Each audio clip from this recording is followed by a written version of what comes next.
Deuxième partie de Sortez-moi là, toujours avec Pilou, notre patoison. Bien le bonsoir. Puisque notre invité d'honneur n'est pas là, on l'a enregistré l'entretien cet après-midi. C'est Samuel Chauveau, fondateur et gérant de cette librairie Bulle qui va fêter ses 40 ans l'année prochaine. On parlera de cet événement, cette BD sur Bérengère de Navarre qui vient tout juste de sortir et qui sera l'occasion d'un lancement le 20 novembre prochain à l'abbaye royale de l'Épau. Nous sommes avec le maire de la semaine, Nadine Grelet-Certenay, toujours là, maire de la Flèche, et Madame le maire. Pilou, je vous propose une petite balade, la balade du soir. Bonsoir. Bonsoir. Et bonsoir à Pascal Mariette. Bonsoir. Merci beaucoup d'être sur le plateau. On va faire une grande balade. Ah oui, c'est vrai. Alors, est-ce qu'on peut les mettre, les frères siamois, jumeaux, les jumeaux, les jumeaux. Il y a un côté un peu... il y a un côté un peu... On savait qu'on allait se retrouver ensemble. Québécois, canadien. Canadien, voilà, encore en lien avec Montréal. Évidemment. Non, mais tout ça, c'est étudié. Pascal, le château des Carmes, la Visitation, le Prytanée militaire, l'hôtel Salmon, le théâtre à l'italienne, Léo Delibes évidemment, mais on commence par Notre-Dame des Vertus, cette chapelle. Oui, magnifique chapelle qui était une église paroissiale, la paroisse a été rattachée à la Flèche à un moment donné. Et donc, on mentionne cette chapelle depuis le XIe siècle, 1089. On avait déjà des infos sur cette chapelle qui existait. Et donc, avant, ce n'était pas Notre-Dame des Vertus, ça a été à Saint-Ouen. C'était dédié à Saint-Ouen, qui était un saint local au XIe siècle. Et puis ensuite à Saint-Barthélemy. Bref, on a une jolie alternance de Roussard et de tuffeau, si vous regardez bien. On a un joli auvent, on ne va pas dire que c'est un balai ou un cactoire, mais on a un joli auvent qui dissimule dessous un superbe porche roman, et lui aussi avec son alternance de pierre de Roussard et de tuffeau. Regardez, il est vraiment dans ce portail est dans son jus. C'est vraiment superbe. Et donc, on a ce bâtiment qui a été sauvé en 1640 grâce aux Jésuites. Les Jésuites ont fait beaucoup de choses sur la Flèche et ils ont remis en état cette magnifique chapelle. Ici, on a... Mais il faut rentrer dedans, j'ai eu l'occasion, c'est magnifique à l'intérieur. Alors, c'est magnifique, pourquoi ? Pour ses voûtes lambrissées, avec son décor donc, qui est vraiment de toute beauté. Et je vous conseille vraiment de rentrer. Et on a pour thème, en dessin et en décor, ce qu'on appelle les litanies de la Vierge, donc chères aux Jésuites. Donc, en gros, c'est une énumération de toutes les qualités religieuses de la Vierge Marie. Alors, vous connaissez tous les litanies, parce que si vous êtes allé un petit peu à l'église, on donne un thème, et puis après on dit « priez pour nous », etc. Alors, je t'ai photocopié même, si tu veux, toutes les litanies. Très bien. Tu pourras les réviser. Ça sera pour ce soir. Voilà, regarde, c'est incroyable. D'accord, ça va être sur ma table de chevet. Ah oui, en effet. Ah oui. Très bien, bon bah écoute, je garde ça. Donc j'y vais, je prends ça et comme ça j'essaie de retrouver le... Je vous conseille absolument d'aller voir le plafond, cette magnifique voûte. C'est vraiment une des plus belles voûtes lambrissées de la Sarthe. Le château des Carmes. Alors le château des Carmes, tout le monde le connaît. C'est un château par contre remanié totalement au XIXe siècle, mais qui sur les bases d'un ancien donjon, une ancienne fortification médiévale. On oublie qu'il y avait un château fort protégé par des douves naturelles qui sont les bras du Loir, tout simplement. Et donc, c'est les Carmes ça a été donné aux Carmes par Louis XIII, qui ont restauré le bâtiment et qui l'ont maintenu en place. Et puis, en 1909, ça devient la mairie de la Flèche. La Visitation. Alors, moi, je connais la Visitation au Mans, mais il y en a une autre à la Flèche, alors. Il y avait la Visitation aussi. C'est un ancien couvent avec des visitandines. Et donc, ce couvent est très vieux. Il est du 17e, comme au Mans. Et par c'est pas à côté du Prytanée, non ?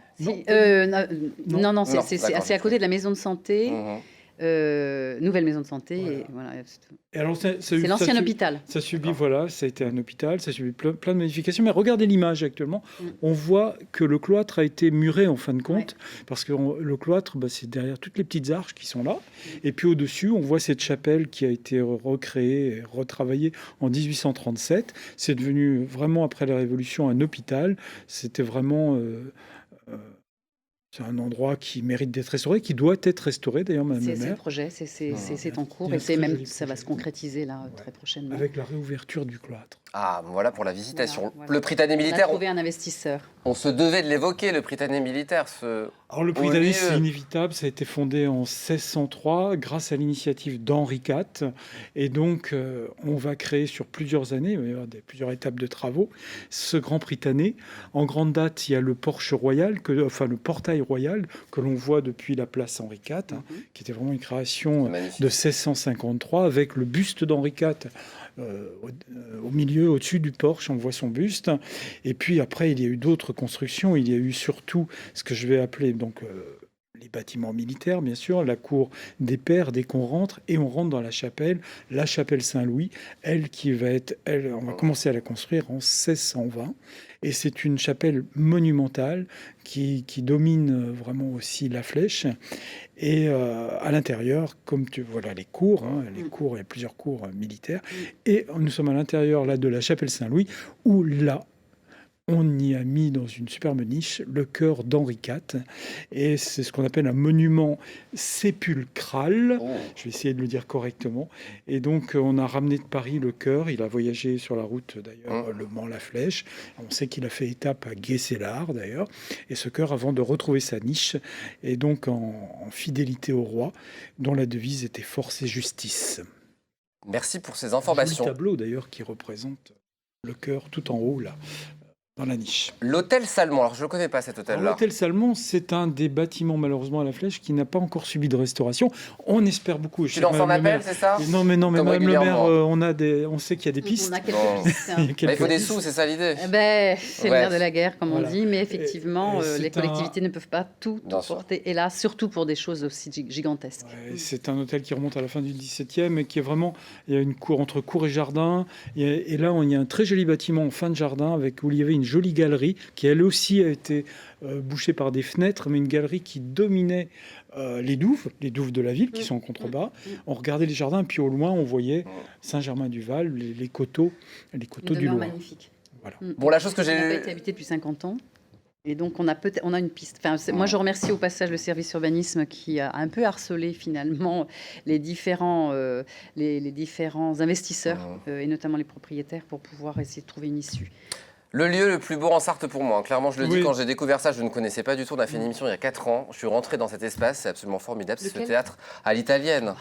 Voilà. Alors, d'abord, le théâtre... Un énième bijou. Non, mais c'est tellement beau. Et alors, c'est dans un ensemble. Puis surtout, on s'y attend pas. Ah non, c'est ça. Dès l'extérieur, on s'attend pas du tout à tomber vraiment dans c'est monumental. Bah oui, il y a le bâtiment, évidemment. Tu connais l'architecte? Oui. C'est notre cher Pierre Félix. De la rue, qu'on aime tant. Et donc, il fait ce bâtiment qui sont des halles, une mairie, et puis on prépare un espace qui va être retravaillé un petit peu plus tard, en 1839, par un autre architecte d'origine fléchoise, qui est Adrien Luçon, et il va créer ce joli théâtre à l'italienne, à l'étage.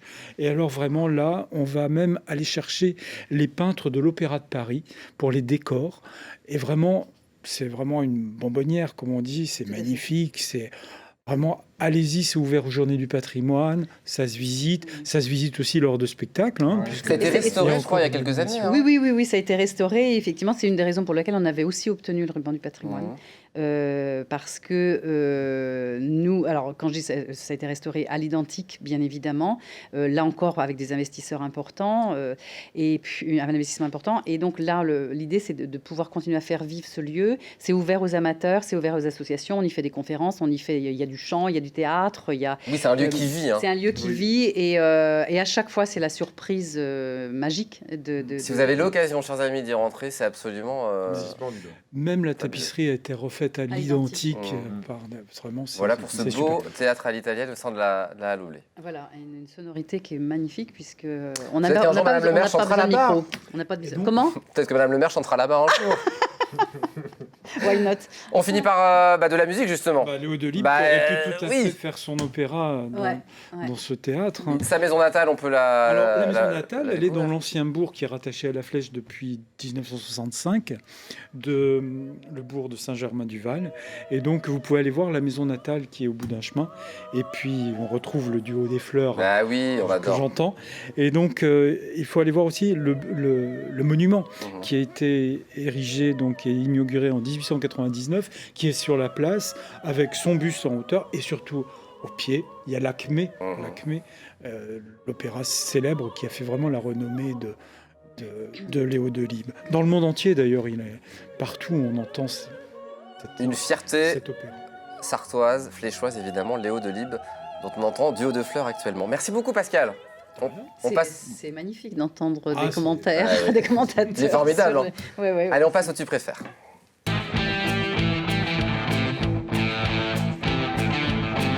Madame le maire, c'est Pilou qui va s'y coller. Le Tu préfères, c'est très simple, en 2 choix, vous nous dites ce que vous préférez.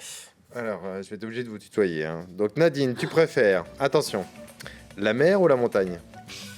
La montagne. La ville ou la campagne? La campagne. L'automne ou l'hiver? J'aime toutes les saisons. BD ou musique? Les deux, mon capitaine. Alors, le vélo ou la marche à pied? Ah, c'est pareil, j'aime beaucoup les deux. Je fais peut-être plus de marche que de vélo. La voiture ou le train? Le train. La maison ou la mairie?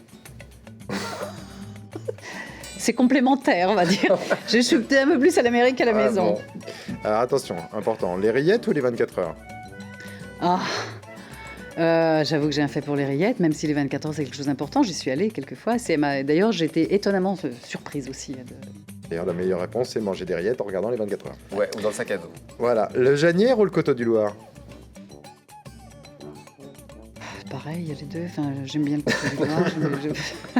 Je suis une fille de vigneron, donc j'aime bien les vins. C'est vrai, je l'ai pas dit. Alors donc là, on précise, la Sarthe ou le Loir? Le Loir. Le Loir.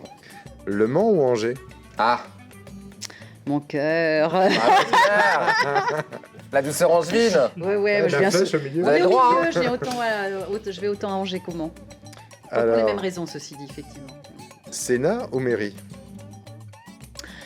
Alors, c'est deux expériences très riches et enfin, qui prennent à fond, hein, bien sûr.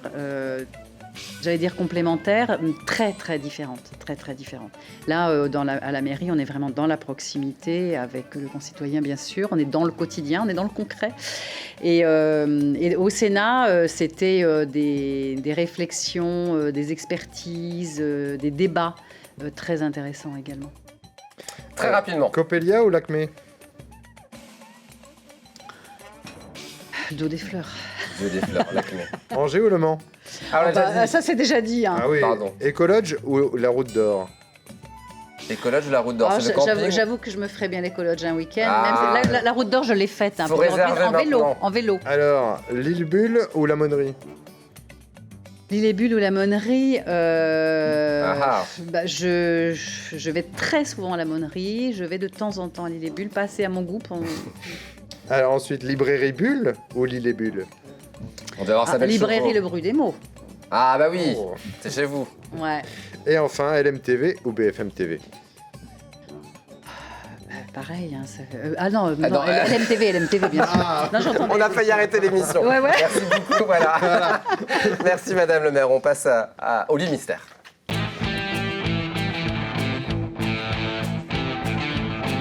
On va aider nos téléspectateurs à découvrir le lieu mystère de la semaine prochaine. Pour cela, différents indices. Le téléspectateur tiré au sort gagnera évidemment tous ces cadeaux qui sont proposés ce soir. La gourde, la tasse évidemment aux couleurs de la flèche, mais aussi tous ces ouvrages. Pour cela, différents indices. Vous allez pouvoir aider nos téléspectateurs, sauf Pascal Mariette. Premier indice, la flèche appartient à mon lieu mystère. Une charade à présent. Mon premier est le plus beau parmi les 100 existants. Et il est ce qui nous rend fiers dans cette émission. Mon tout est mon lieu mystère. C'est compliqué, hein? Bah oui. Répétez. C'est pas une commune cette année, de la semaine prochaine. C'est un lieu qui est dans la flèche, c'est ça vous dites? Non, la flèche appartient à mon lieu mystère. Ah. L'abbaye royale de l'Épau appartient à mon lieu mystère. Mon lieu mystère mesure 6206 km² et se compose de 561 653 belles âmes. C'est Bon. ça. Mais Bah, oui. peut-être bien. Le conseil Donc du si vous avez la porte-parole. réponse à la maison, vous envoyez un mail à jeu@lmtv.fr. Bonne chance à tous. Merci beaucoup Nadine Grelet-Certenay d'être venue sur le plateau. Avec plaisir. Vous reviendrez?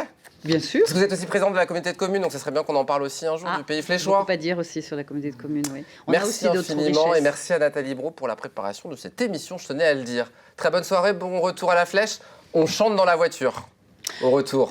J'essaye le dos des fleurs. Oh, très bien. Et on viendra vous applaudir au théâtre à l'italienne Des clochettes. d'ici à quelques mois. On va fixer une date. Merci beaucoup. Et puis nous, on reste ensemble, nos amis bûcherons. Allez. On va causer patois dans un instant. Peut le Peut-être suivre. un patois québécois, on verra. À tout de suite.